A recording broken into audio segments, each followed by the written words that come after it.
Welcome to my YouTube channel medical and nurses सब। मेरा नाम है कीर्ति। सो गाइस, आज के वीडियो में हम सीरीज सेवेंथ पढ़ेंगे। तो हमने 500 MCQs इसका स्टार्ट की है एम्स नॉर्सेट के लिए। तो इस वीडियो के स्टार्ट करने के पहले मेरे पास आपके लिए कुछ बता दूं। बहुत कमेंट्स आ रहे हैं कि जिन भी लोगों के आज सुबह से जो एडमिट कार्ड डाउनलोड होना स्टार्ट हो गए थे, कुछ लोगों के डाउनलोड हुए, उसके बाद दिखा रहा है कि टेम्पररी सस्पेंडेड है एडमिट कार्ड।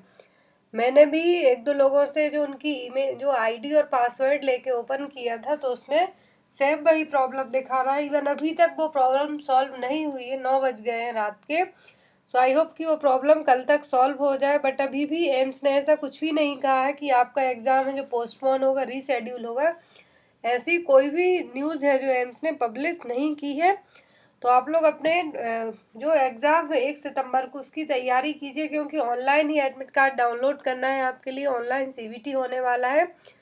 तो किसी किसी के डाउनलोड होने के बाद टेम्प्रेरी सस्पेंड दिखा रहे हैं, किसी के डाउनलोड ही नहीं हो पाए। सुबह बस ये वेबसाइट 1-2 घंटे इसने अच्छे से काम किया, फिर उसके बाद सभी के एडमिट कार्ड सस्पेंडेड दिख रहे थे। तो किसी एक की प्रॉब्लम नहीं है। तो आप लोग प्लीज़ घबराइए नहीं कि मेरा एडमिट कार्ड नहीं मिला, कोई बोल रहा मेरा मिल गया है। जिनके मिल गए उसके लिए बहुत ही अच्छी बात है। जिसके नहीं मिले हैं, सस्पेंडेड दिखा रहा है टेम्पररी, उसके भी मिल जाएंगे। ऐसा तो होगा नहीं कि आधे लोगों के मिल जाए और आधे को ना मिले और एग्ज़ाम भी हो जाए। तो आई होप कि सभी के एडमिट कार्ड हैं जो एम्स की वेबसाइट पर जो भी टेक्निकल इशूज़ चल रहे हैं वो जल्दी ठीक हो जाए और आप लोगों के एडमिट कार्ड मिल जाए। तो गाइज, आज के इस वीडियो में हम सीरीज 7th पढ़ेंगे, जिसमें टोटल 20 MCQs, साथ ही साथ विथ रेशनल हैं सभी MCQs। आई होप आपको वीडियो अच्छा लगे तो एंड तक जरूर देखना। चैनल पर नए हैं तो चैनल को सब्सक्राइब करके बेल आइकन को जरूर प्रेस करना, ताकि जब भी वीडियो पब्लिश करूँ आपको तुरंत नोटिफिकेशन मिले और आप लोग वीडियोस को देख सकें। और जिनका 1 सितंबर को एम्स नॉर्सेट का एग्ज़ाम होने वाला है, उनके लिए बेस्ट ऑफ लक अभी से। चलिए देखते हैं। हमें यहाँ पर क्वेश्चन नंबर फर्स्ट है, when was the BFHI launched? Baby friendly hospital initiative कब लॉन्च हुआ था? ऑप्शन है यहाँ पर 1991, 1989, 1990 और 1992। तो जो बेबी फ्रेंडली हॉस्पिटल इनिशिएटिव है, कब लॉन्च किया गया था? तो ये लॉन्च हुआ था 1991 में। इसके लिए जो लॉन्च किसने किया था ये भी आपको पता होना चाहिए। तो WHO और यूनिसेफ ने मिलकर, दोनों ने मिलकर, जो इंटरनेशनल ऑर्गेनाइजेशन है, हेल्थ ऑर्गेनाइजेशन, 1991 में बेबी फ्रेंडली हॉस्पिटल इनिशिएटिव को लॉन्च किया था। किसके अंतर्गत? इनोसेंटी डिक्लेरेशन ऑफ 1990 के तहत है, जो 1991 में BFHI को लॉन्च किया गया था WHO और यूनिसेफ के द्वारा। इसमें जो बेबी फ्रेंडली हॉस्पिटल इनिशिएटिव है, इसमें इनके 10 ऑब्जेक्ट रखे गए थे। वो क्या है मैं आपको बता देती हूँ। फर्स्ट ऑब्जेक्ट है, have a written breast feeding policy that is routinely communicated to all health care staff. तो हॉस्पिटल के पास एक रिटर्न में ब्रेस्ट फीडिंग पॉलिसी होनी चाहिए जो सभी हेल्थ स्टाफ को बताई जाए। Train all health care staff in skills necessary to implement this policy.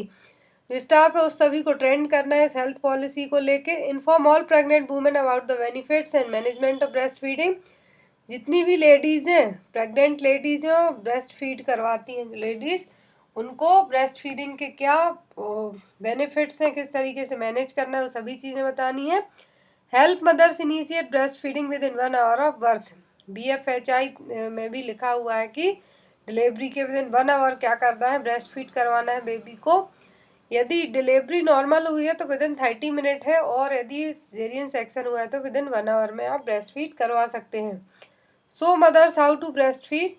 Mother के लिए, जो फर्स्ट प्रीमी मदर्स रहती हैं, उनके लिए आपको ब्रेस्ट फीडिंग की, लैक्टेशन की मेथड, टेक्निक, सभी चीज़ें बतानी है, बच्चे को कैसे लेना है। Give newborn infant no food और ड्रिंक।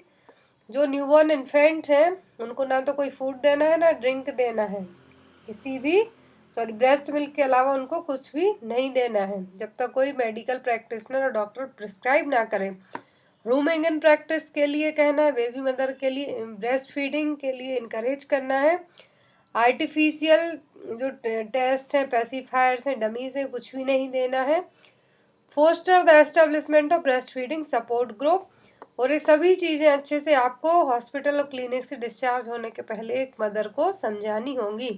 तो ये BFHI के 10 पॉइंट हैं, 10 ऑब्जेक्ट हैं जो रखे गए थे। तो आपको मेन याद रखना है कि जो बेबी फ्रेंडली हॉस्पिटल है किसको रिलेट करके हुए बना है, ब्रेस्ट फीडिंग को बढ़ावा देने के लिए, और ये वर्ल्ड हेल्थ ऑर्गेनाइजेशन और यूनिसेफ ने 1991 में इसको लॉन्च किया था।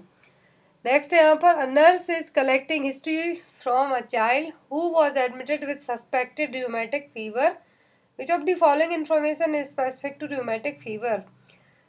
तो एक बच्चा है जिसके लिए क्या है, rheumatic फीवर सस्पेक्ट है, अभी कंफर्म नहीं हुआ है, सस्पेक्टेड है कि उसको हो सकता है। तो कौन सी जो स्पेसिफिक इन्फॉर्मेशन है जो आपको हेल्पफुल रहेंगी rheumatic फीवर को डायग्नोस करने के लिए। ऑप्शन है यहाँ पर loss of appetite, vomiting for last 3 days, fever that started 2 days back, और लास्ट ऑप्शन है रिसेंट एपिसोड ऑफ फेरेंजाइटिस।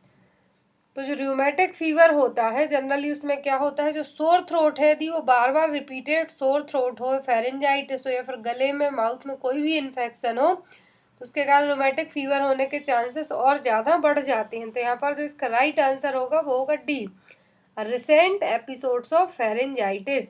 क्योंकि जो rheumatic फीवर में क्या होता है कि स्ट्रेप थ्रोट या फिर थ्रोट में किसी भी तरीके का बार बार इन्फेक्शन हो, तो उसके कारण rheumatic फीवर होने के चांसेस और ज़्यादा बढ़ जाते हैं। और इन्फेक्शन किसके थ्रू होता है, स्ट्रेप्टोकोकस बैक्टीरिया के द्वारा। Next is AIDS in children is characterized by, यदि किसी बच्चे को एड्स है तो क्या किस तरीके से आप पता कर सकते हैं। ऑप्शन है Cryptococcus causing diarrhoea, rash on extremities, कापोसी sarcoma, और डी रिकरेंट कैंडिडियासिस सीन। तो यदि किसी बच्चे को एड्स की कंडीशन है तो उसमें बार बार जो फंगल इन्फेक्शन है, कैंडिडियासिस के कारण होने वाला इन्फेक्शन है, वो बार बार देखने को मिलेगा। तो आप उसके लिए है जो CD4 सेल काउंट भी टेस्ट करवा सकते हैं, वेस्टर्न ब्लॉट भी करवा सकते हैं। बट आपको सस्पेक्टेड लग रहा है और उसको बार बार फंगल इन्फेक्शन हो रहा है, कैंडिडिया इन्फेक्शन हो रहा है, ईस्ट इन्फेक्शन, तो आप उसके लिए एक बार चेक जरूर करवा सकते हैं। तो यहाँ पर इसका राइट आंसर क्या होगा, D recurrent candidiasis seen. Next is which electrolyte present in ORS, oral rehydration solution में कौन सा इलेक्ट्रोलाइट है जो प्रेजेंट होता है। ऑप्शन है यहाँ पर calcium carbonate, calcium gluconate, potassium sulphate, और सोडियम क्लोराइड। तो जो ORS होता है, ओरल रिहाइड्रेशन सॉल्यूशन, तो इसमें जो इलेक्ट्रोलाइट पूछा है कि कौन सा प्रेजेंट होता है, तो अकॉर्डिंग टू ऑप्शन की बात की जाए तो होगा सोडियम क्लोराइड, NaCl है जो प्रेजेंट होता है।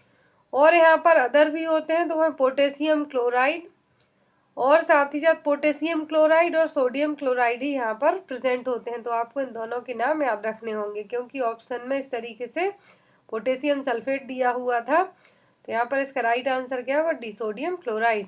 Next is skin turgor in children are assist at, तो बच्चों में स्किन टर्गर के लिए कहाँ पर चेक किया जाता है। जनरली स्किन टर्गर क्यों चेक किया जाता है, डिहाइड्रेशन को कंफर्म करने के लिए कि डिहाइड्रेशन सीवियर है, माइल्ड है, मॉडरेट है, तो उसको चेक करने के लिए स्किन को पिंच करके फिर से दोबारा छोड़ दिया जाता है। इसको स्किन टर्गर टेस्टिंग भी हम कह सकते हैं। जनरली चिल्ड्रंस में कहाँ असिस्ट किया जाता है, बॉडी के किस पार्ट पर असिस्ट किया जाता है, फोरहेड, चेस्ट, एब्डोमेन, या फिर डॉर्सम ऑफ हैंड। तो बच्चों में जनरली चिल्ड्रंस में जो स्किन टर्गर है वो एब्डोमेन में है जो चेक किया जाता है। तो यहाँ पर इसका राइट आंसर क्या होगा, C, abdomen. Next is in which of the following condition the man presenting symptom is peculiar brassy cough और बार्किंग कफ। तो यहाँ पर बार्किंग कफ और पेक्यूलर ब्रेसी कफ किस कंडीशन में देखने को मिलेगी, सिस्टिक फाइब्रोसिस, निमोनिया, क्राब, और D all of the above. तो जो बार्किंग कफ को हम हिंदी में कह सकते हैं भौंकने वाली खांसी। बार्किंग का मतलब तो यही होता है भौंकने वाली खांसी हो जाएगी यहाँ पर। तो किस तरीके की कंडीशन में देखने को मिलती है, तो ये मिलती है जनरली क्राउप में। क्राउप के लिए और क्या कहा जाता है, लेरिंगोट्रैकियोब्रोंकाइटिस। लेरिंगोट्रैकियोब्रोंकाइटिस और क्राउप में क्या होता है, एक तरीके का रेस्पिरेटरी इन्फेक्शन होता है, जनरली जो वायरस के थ्रू ही होता है। तो इसमें जो ट्रैकिया है वो क्या हो जाती है, स्वेलिंग देखने को मिलेगी ट्रैकिया में। और इसमें जो कफ आती है, इसका जो मेन सिम्टम, क्लासिक सिम्टम है क्राउप का, बहुत सारी डिसीज इनके क्लासिक गोल्डन सिम्टम्स रखे गए हैं। तो ऐसे ही क्राउप का जो बेसिक सिम्टम और क्लासिक सिम्टम है वो क्या है, बार्किंग। नॉर्मल ब्रीदिंग रहेगी बट खांसी चलेगी किस तरीके से, बार्किंग। कफ है जो प्रेजेंट रहेगी, स्ट्राइडर रहेगा। वॉइस किस तरीके से, हॉर्सनेस वॉइस भी देखने को मिलेगी। यहाँ पे आप देख सकते हैं एक जो बेबी दिख रहा है जो हेल्दी ट्रैकिया है, इस तरीके से रहेगी। और क्राउक की कंडीशन में जो एयरवे है, टिश्यूज में स्वेलिंग देखने को मिलेगी, जिसके कारण एयरवे क्या हो जाएगा, नैरो हो जाएगा, सकरा हो जाएगा। तो उसको क्या होगा, और ज़्यादा कफिंग होगी। तो ये जो क्राउक में कौन सा क्लासिक सिम्टम देखने को मिलता है, barking, cough. Next is bottle feed babies more prone to develop. जो बॉटल से फीड करते हैं बेबीज, उनमें कौन सी कंडीशन होने के ज़्यादा चांसेस रहते हैं, फीवर, टाइफाइड, मलेरिया और डायरिया। जो बॉटल फीड बेबी होते हैं उनमें comparison to breast feeding baby के डायरिया होने के चांसेस ज़्यादा होते हैं। तो यहाँ पर इसका सही आंसर क्या होगा, D, diarrhoea. Next is bronchiolitis is more commonly seen in which age group.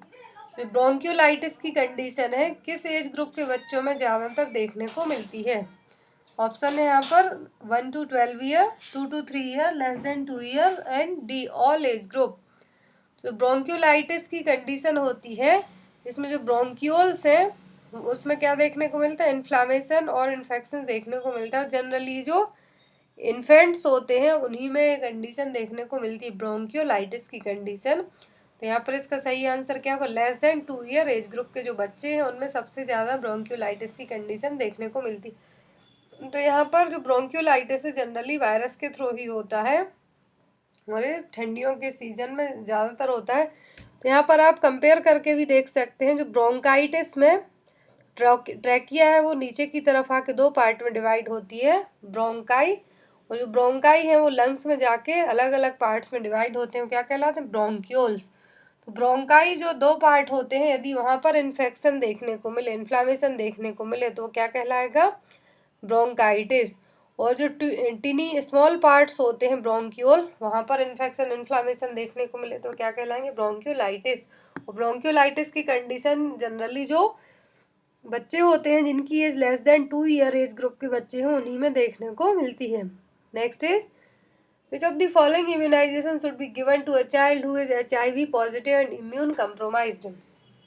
कोई बच्चा है जो HIV पॉजिटिव बच्चे होते हैं, उनका जो इम्यूनाइजेशन शेड्यूल है एज कम्पेयर टू नॉर्मल बच्चों के थोड़ा सा डिफरेंट होता है, क्योंकि उनकी इम्यूनिटी क्या होती है, बहुत ही ज़्यादा कंप्रेस्ड होती है। कंप्रोमाइज्ड इम्यूनिटी में बहुत सारी वैक्सीन है जो कॉन्ट्राइंडिकेट रहती हैं। तो यदि कोई बच्चा HIV पॉजिटिव है और उसका इम्यून सिस्टम कंप्रोमाइज्ड है तो कौन सी वैक्सीन है जो उसको एडमिनिस्टर करेंगे, MMR, OPV, IPV और rota virus.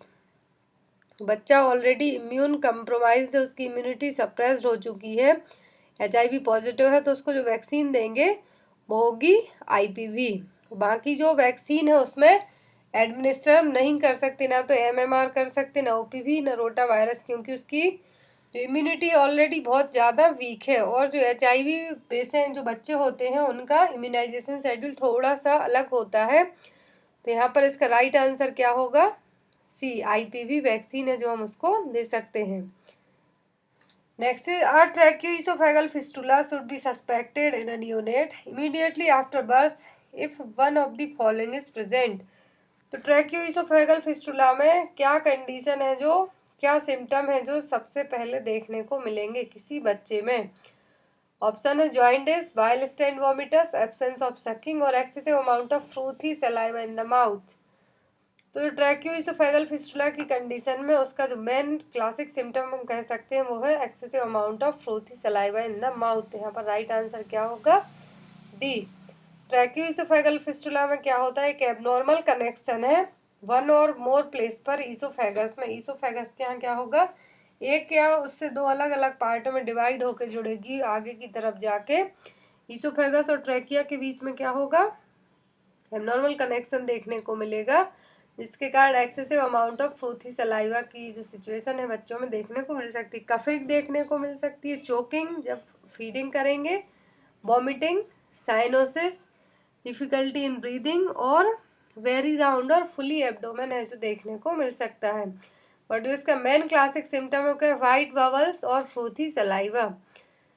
Next is commonly used name for the disease 100 day cough, 100 दिन की खांसी। हिंदी में बात की जाए तो 100 डे कफ और 100 दिन की खांसी किस डिसीज को कहा जाता है? कोलेरा, ट्यूबरक्लोसिस, पर्ट्यूसिस और all of the above.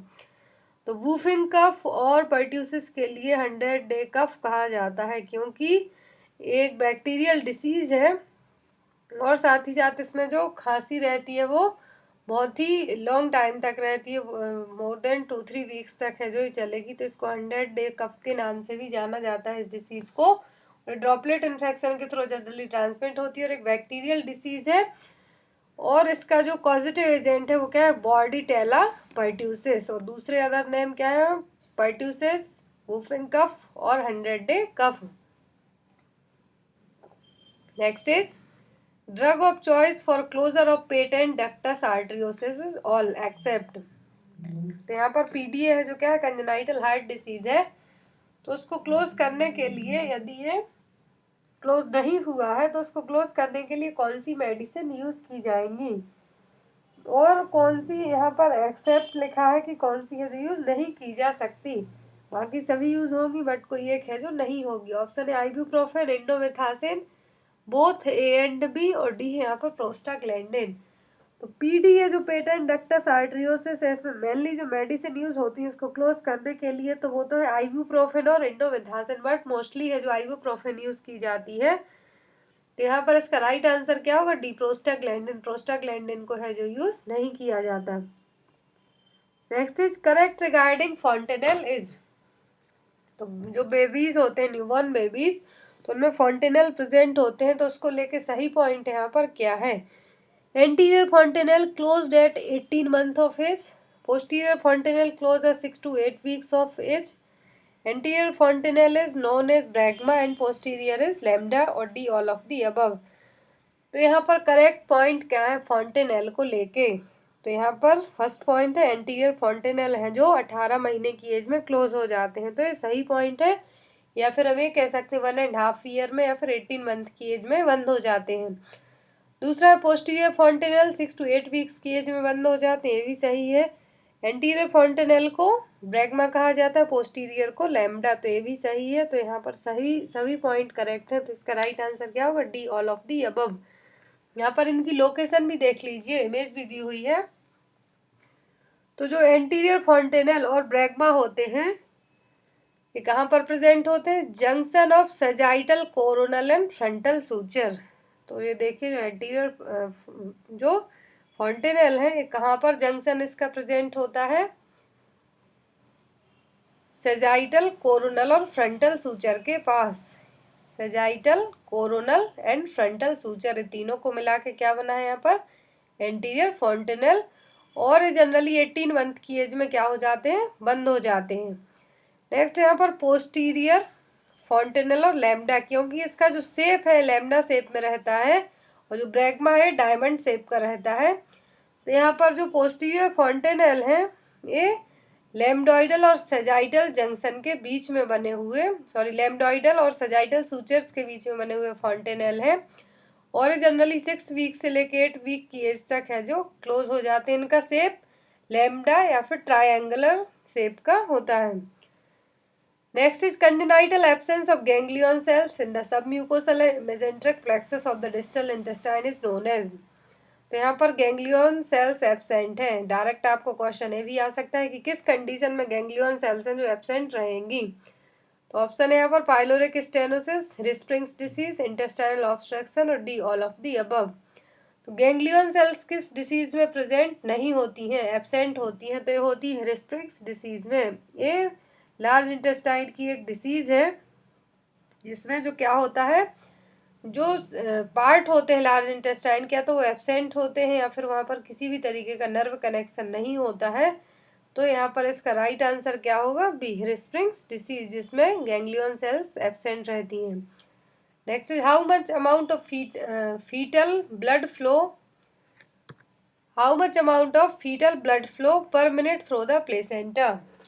Fetal जो ब्लड फ्लो करता है प्लेसेंटा से 1 मिनट में वो कितने ब्लड का फ्लो कर सकता है? 2000 ml, 1000 ml, 500 ml और 400 ml। मैंने आपको एक क्वेश्चन एक बार और बताया था। तो जो फीटल का ब्लड फ्लो होता है 1 मिनट में प्लेसेंटा के थ्रू तो होता है 500 ml पर मिनट।